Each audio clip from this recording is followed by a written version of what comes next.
Hello everyone.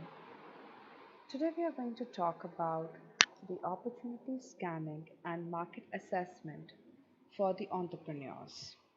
Well, in our earlier video, we spoke about what the journey of an entrepreneur would look like, how entrepreneur has a responsibility to scan down the opportunities in front of him, how he has a responsibility to assess the threats, challenges, being able to overcome all the difficulties to conceptualize the image of the idea or of the project which is there in his mind. So, before going ahead, we need to understand what is zeroing in process.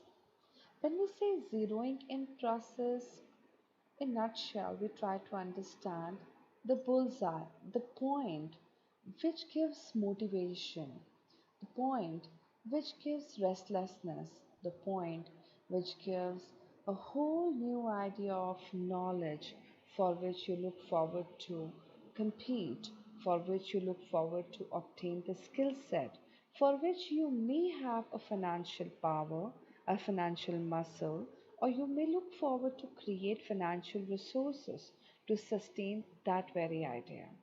When we are talking about zeroing in process, it talks about the intention of an entrepreneur to assess his strengths and weaknesses, his opportunities, his competitive advantages, his threat areas, his challenges areas, which are required for him to overcome to succeed in his idea or succeed in accomplishing his target or conceptualizing his idea. The process involved in selecting a project out of a lot of projects he must be having in front of him, and then bringing all his resources, all his ideas, all his thought power to one single project or one single resource that is known as zeroing in process. When we are talking about zeroing in, it further talks about the project identification, project selection, the expectations he looked forward to achieve, the targets he looked forward to achieve, the exceptions he looked forward to meet, the assessment of demand and supply he would be able to assess, his identification, and further on creating an illustration of objective in front of his eyes or in his mind, which helps him further assesses his strength areas, identifying his weakness areas related to the entrepreneurial concern, his opportunity area, his threat area, which is further related to the environment of business he's looking forward to be part of. Moving ahead, he needs to understand the right product or service he is looking forward or keen forward to offer in the society, the requirements he would be having to assess, the knowledge he look forward to have, the government policies which probably he needs to understand.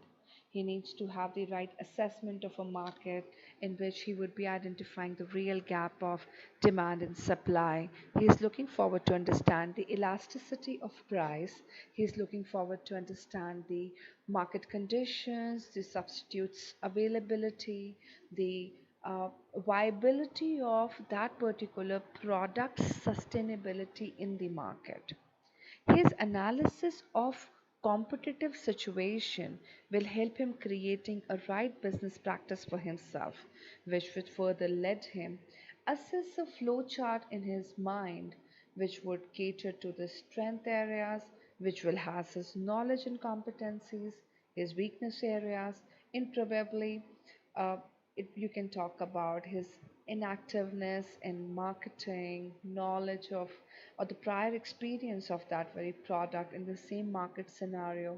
The opportunity area we can describe about the gap analysis in which the requirement of society is there and you're looking forward to create a parallel supply for the same by assessing the right demand. And the threat could be the competition, the government policies, or maybe the increased demand of substitutes, which is letting your particular demand of product going down. So, when further we are talking about the SWOT analysis just doesn't talk about the strengths, weakness, opportunities, and threats of the product. It helps the entrepreneur assess the SWOT analysis of himself as well. When he's trying to combine the business opportunity in front of him with his interpersonal skills, that is the right combination he's trying to assess, wherein he's trying to take a leap by having a right competitive advantage, by analyzing his strength areas and being able to capitalize on the same. So, finally, we are talking about the right hitting on the bullseye. Here I would like to quote an example of late Dhirubhai Ambani or Dheeraj Lal Hirachand Ambani. There was a time he traveled to Arab country. He saw there is a huge demand of roses, which is very popular among Indians living there. So when he came to India, what will you think of doing? I guess you will look forward to export roses. Well, he was Dhirubhai Ambani, and he was one among the great business maestros which whoever came in India or whoever took birth in India and who took Indian business to a greater height. Well, he exported soil from India to Arab countries and he earned huge margin out of it. So this is how you need to assess the opportunity when we are talking about SWOT analysis. Here let's understand the interdependence process any entrepreneurial activity need to undergo. When we talk about a product, we need to understand the ownership because ownership is the part of entrepreneurship. We need to assess the location because that talks about a distribution network. We need to understand the working capital because that talks about the investment. Total investment, when we are talking about, in total investment, working capital is just one segment. You have your raw material, your time, your labor, your equipment, your market analysis, everything contributing in it. And thereby you realize that everything is interconnected with each other, everything is dependent on each other. For example, let's take labor and total investment in combination with each other. You have an investment in hand, you can afford any labor, might it be skilled, semi skilled, unskilled, and you can upgrade that labor as per your choice. If you have the labor will generate the right resources for you so that you can accumulate the further investment to run your business. So, thereby, you can understand the whole process of a business is dependent on each other.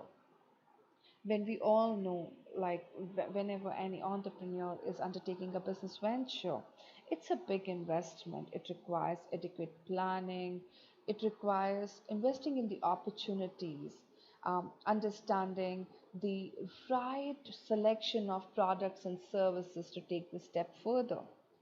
So here we are going to talk about 1 to 15 points which takes business ahead step by step. You identify an idea. You pinpoint your passion, your skill, your ability to go ahead with the same. You find out a business idea. So an idea would be different than that of a business idea because business idea will have the revenue generation. An idea could be just seed of thought, right? And then you do the maths, you do the calculations, there you go. Then you research the market, you understand the gap analysis in the market, you go take surveys, you understand the demand and supply indexes, the competition in hand, you understand the people who are looking forward to strive for your product, you look forward to develop a prototype and you try to take a feedback from the market that how your product will go. Then you try to make an adjustment as per the price elasticity, as per the indexes of demand and supply gap in the market. Then you try to cover your bases legally because you don't want to go wrong, right? You want to take all the right approvals from the government, you want to fall into all the legalities because you know you are on a right track, and then you create a professional business plan how company will go ahead. Then you obtain funding. you may invest, you may create an idea, look for venture capitalist, you may look for angel investor, you may go to bank, go take a loan and take funding on from other sources. Then you develop your product. Well, developing a product, I guess it's continuous in nature. Every product keeps on evolving, re-evolving, re-evolving, and further evolving. So there's nothing what is known as final finished product. Every product or service is accountable to continuous upgradation, depends upon the market demand, the market need. Then you hire a right team, you generate sales, you focus on growth, and then you keep improving. So honestly, down process in business for an entrepreneur, there's nothing what is known as zeroing down process. What is known as zeroing down process as on paper? Selecting the right choice out of all whatever is available. Now let's understand the factors which are involved in selecting a product or services to offer. Well, when we are talking about understanding, it revolves a lot on the product life cycle. It understand like you need to understand the various stages which are there in your business, right from the introduction to growth to maturity to decline. You need to understand your product mix very well. You need to understand the goals you're looking forward to achieve from your business. So here, let's understand the business from various perspectives. When we are talking about a product life cycle, we are not just talking about an entrepreneur, right? We are talking about a product, we are talking about a facility. It could be either in the form of a fixed product, or either it could be in the form of a service which could be intangible in nature, which can't be touched but then can definitely be felt, right? Whenever you're creating any product or service, you need to understand the psychological symbol involved, or you need to understand the kind of personal attributes that particular product will carry along with. You need to understand the goals you're looking forward to achieve from that very product and the social patterns of consumption of a similar type of product already there in the market. I'm sure whenever you would be evolving or coming up with any new product, it would not come out of the blue, right? You will have something which is already there in the market, already available on a similar pattern. Let's say when Tesla came with the electronic vehicle, they already had vehicles running on petrol and diesel. They basically took a paradigm shift in the technology. They had the first mover advantage in bringing the electronic car, but cars were already there, right? So technically we can say they had a different USP, but the product which was already there, sustaining, growing in the market, had similar social pattern. How do you derive on creating a product? How do you zero down? How do you administer the right shift? The first is the market analysis, the market research, where you try to understand, or you try to know what the competition knows won't cut it. You know deep within you what would be your USP. You try to understand what the market would try to discourage. You would try to understand how you can flood the market with your particular substitute and create a paradigm shift in the market where the money will come if the customer will accept your product from both the arms wide open. Then you assess the market share, and there you understand or identify the tangible financial goal. When we are talking about the tangible financial goal, it has a lot to do with the sales in this specific market. You try to tap the percentage, or you try to tap the share in the profit ratio. Well, we have talked whenever we are talking about all these things, we are trying to understand what are the short term, medium term, and long term goals of any company's sales would look like to accomplish that goal? What would be the strategy? How will you take your sales ahead? What your market positioning would be? How your space in the market would look like? How will you develop your own brand? What will be your unique content? What would be your unique selling proposition?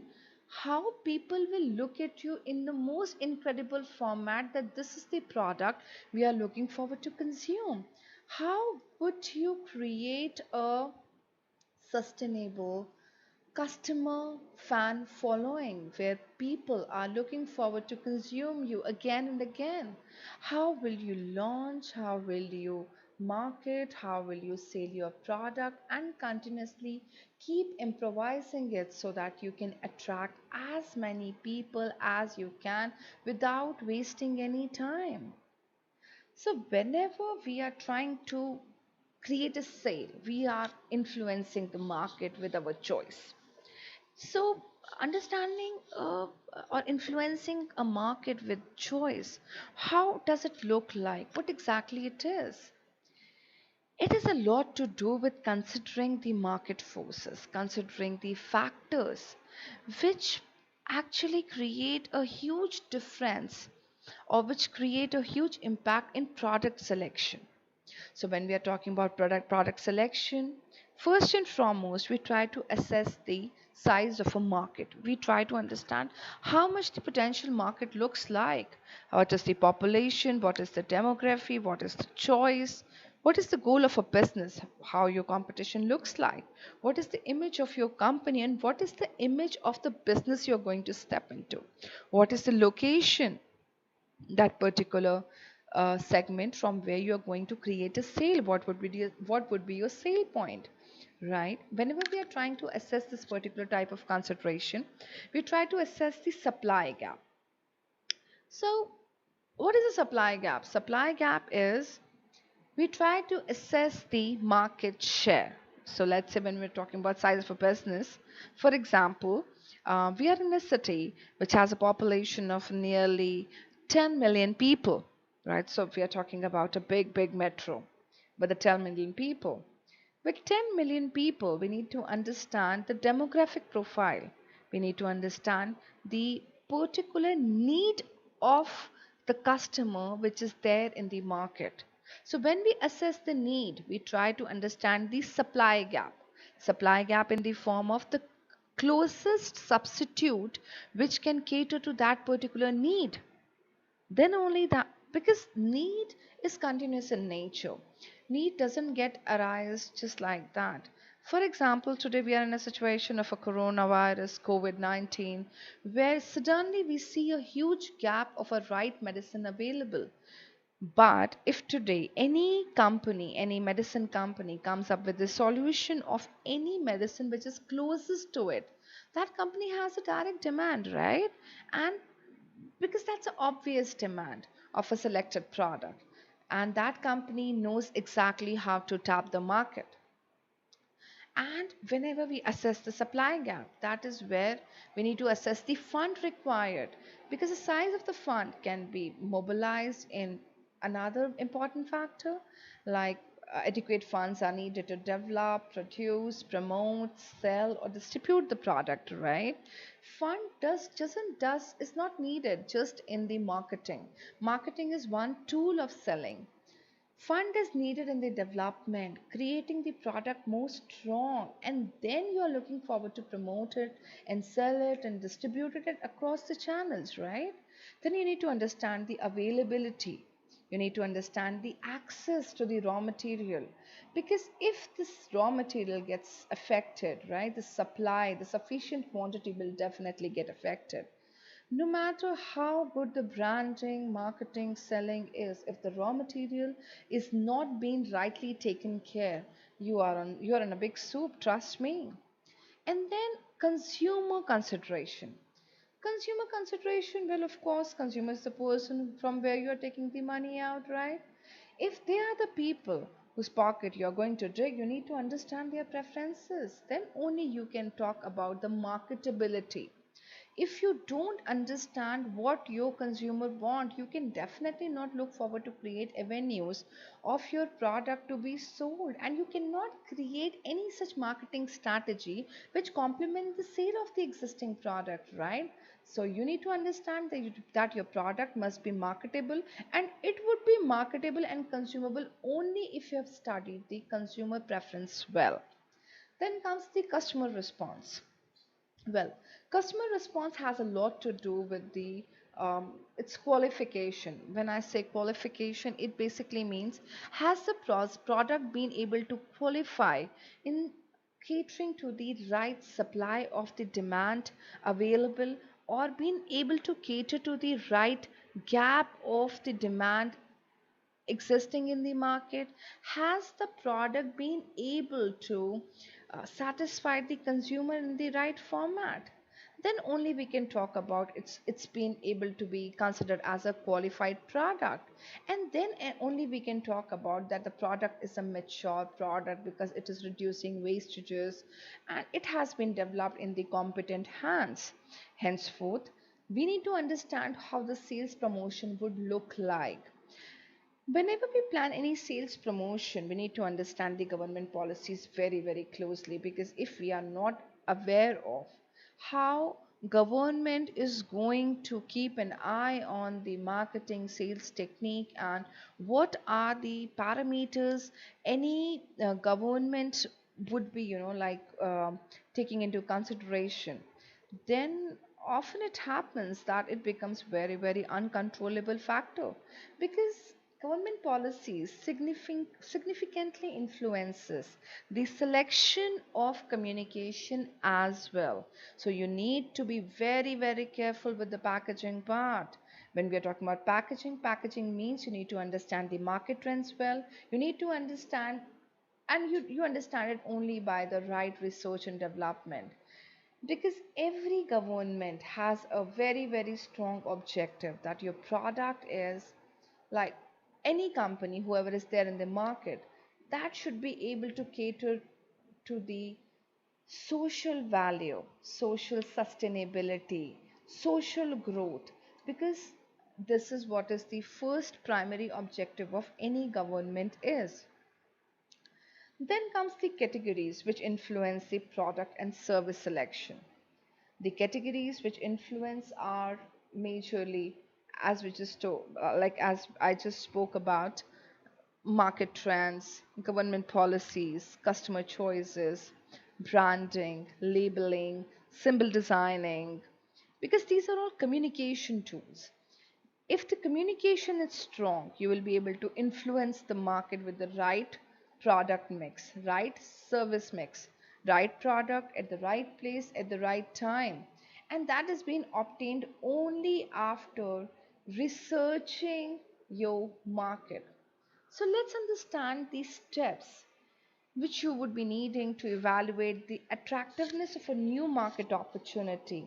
And you need to understand how you can prioritize your business growth initiative based on same. Whenever we are talking about attracting a new market, we are talking about a market assessment. Market assessments talks about a complex study of a competition, market trends, entry barriers, risks, opportunities, companies' resource, constraints, customer, competition, multiple levels, the demand of your product and service. You need to assess the real time gap of that very product in the market. Then only you can expand on the potential new market. If you don't assess, or if you are not able to identify your consumer segment with the right characteristic, like right with the right segmentation of age, gender, education, income, occupation, his place of residence, his like lifestyle, his money spending ability or capacity, his motivation, then often you are trapped, you're finding yourself restricted. That is where you have not been able to assess your strengths and weaknesses in the right format, and you will not be able to specify your growth strategies because they are a lot dependent upon your research. Taking it ahead, whenever the market assessment goes, since it's a critical study, it talks a lot about the entry barriers. It talks a lot about what is the market size.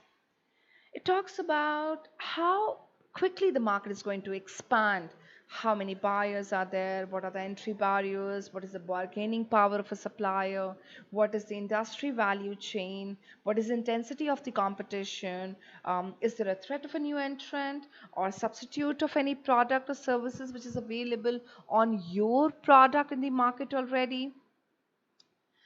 That is where you try to understand the right gap. Without the assessment of all these things, you will never be able to understand the gap analysis. And if the gap analysis is not there, you will not be able to understand the real time barriers, real time pitfalls which you may have to see while launching your product. So, taking the steps in the process of market research, first and foremost, you need to understand what the problem is, defining the problem. Okay, defining the problem at the face of it for an entrepreneur would look like, because every entrepreneur is just very apprehensive, always very impulsive, very keen, very he's in a hurry to launch his product and get his idea getting conceptualized ASAP, right? But whenever we are trying to take our dreams ahead, that is where we assess that everywhere, every time there's a new problem. Problem could be different, but the soul would be same. The soul would be the research is yet to be done. If the market study is not done, you will always find a problem because the study only tells you how to get rid of a problem.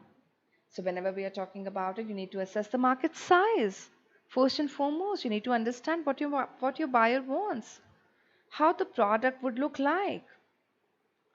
You need to analyze the situation. In the informal survey, you need to understand the real time queries. You need to have the real time answers. You need to understand the communication. You need to understand the experience and expertise, and then you can adjust in the opportunities along with. Because whenever the industry speaks, whenever the mature mind speaks, whenever you must have heard of a quote right from the horse's mouth, right? Whenever any experience talks, it talks about a disciplined approach.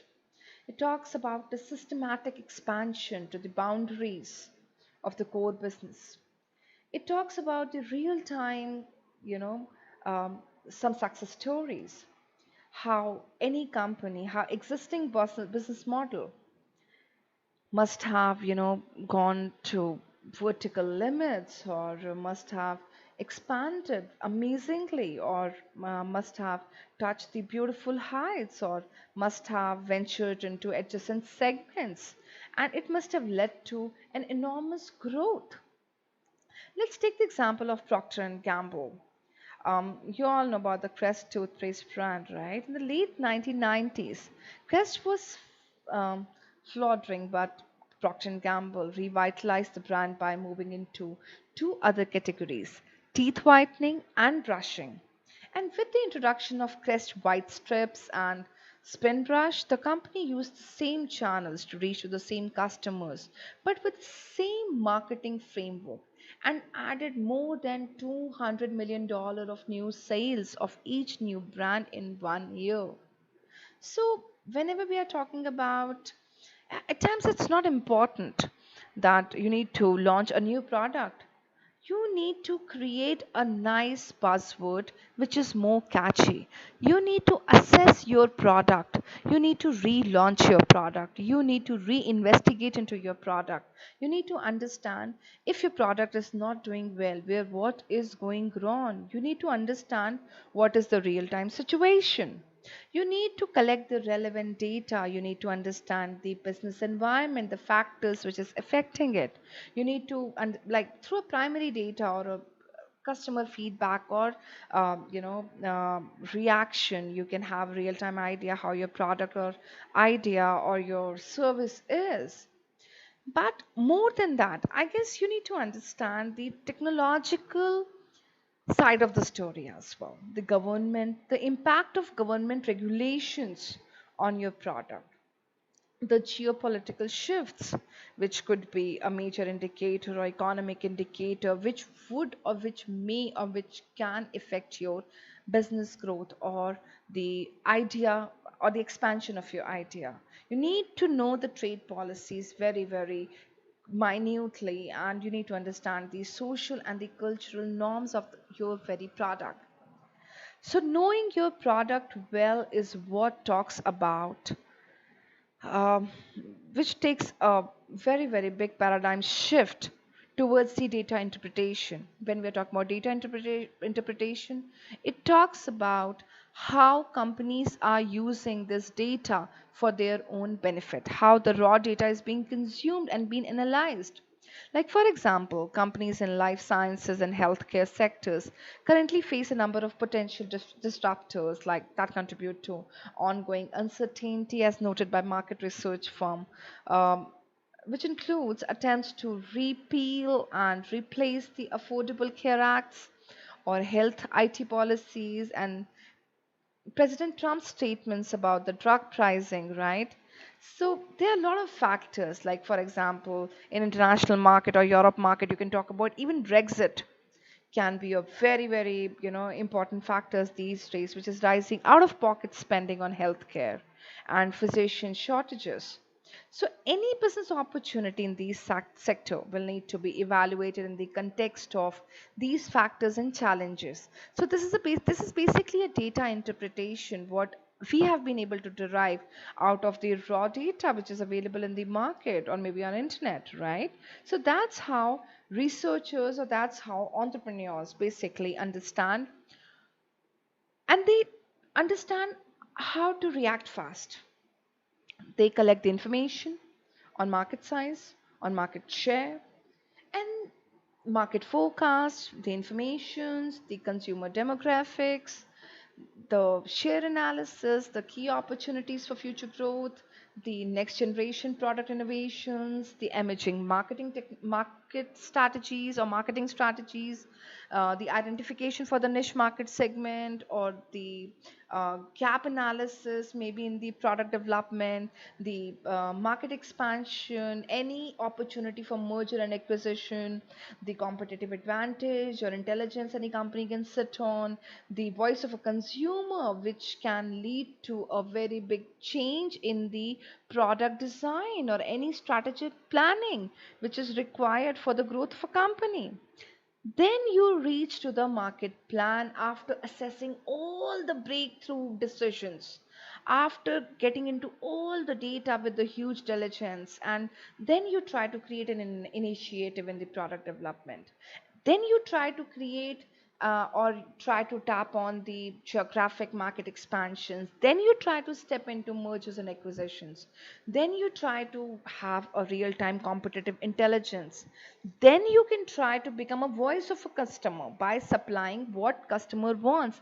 Then you can have a strategic planning and give a right product to your customer. So, when we are talking about conducting a market opportunity analysis, it talks about business growth. It talks about a technique to know your profile.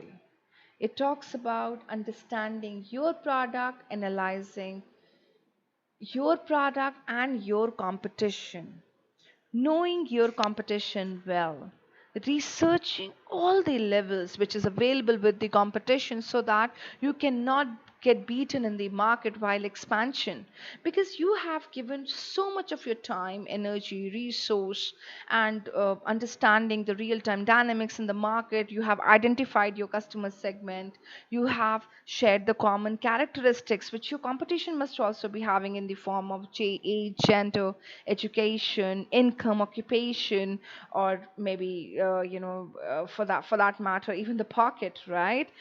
Even the money is being getting divided among the competition, right? So when you know there is a barrier, you need to understand, you need to know your competition real well. Then only you can get into the high level view of a market. Looking at a high level view talks about assessing your customer and competition in a larger perspective. in a very, very different perspective where you have been able to evaluate your competition. You have been able to do your real time market analysis well. Because that would be the most significant weapon you can talk about in a real time business scenario to gain the real time power in the market. It also helps in measuring the reaction of a competitor, right? Because when you are investing so much of a time and resources and taking his business away from him, then he would be having his strategies, right?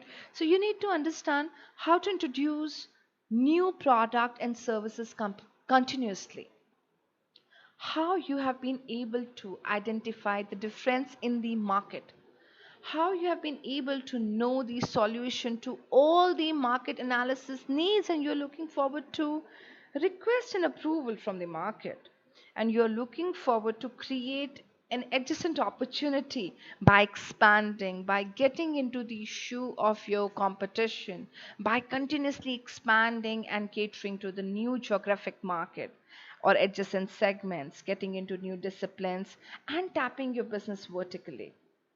But for everything, test before your launch. Whenever we are talking about testing and the testing before your launch, it talks about getting into a real-time market intelligence, getting into the strategic insight, understanding the market disruptions, understanding the technological developments, government regulations, geopolitical shifts, economic indicators, trade policies, your social cultural norms. Gather, synthesize all the information before your competition is doing it. Cater to all the need which is there in the market. Categorize your time, your effort, your expertise, your market research, your report, and give a helpful leg up wherein you have been able to create a right competitive edge in the market with the right product which is suitable for that very market, which has been able to tap the real time market need by assessing the demographics, the segmentation, the target market needs, the competition analysis, by assessing the barriers, the regulations, and you have been able to obtain that by doing the right demand analysis. Demand analysis is again, it is a continuous term which is infinite. It has its own beautiful insights. It has its continuous market disruptions. It has its own beautiful study of a competitive activity through which you need to develop an intelligent business strategy. You need to understand how to create an importance of a market analysis in your business and continuously improvise your business growth. With this, thank you so much. With all these strategies, only any entrepreneur walk out as a leader. That's it for today. Thank you.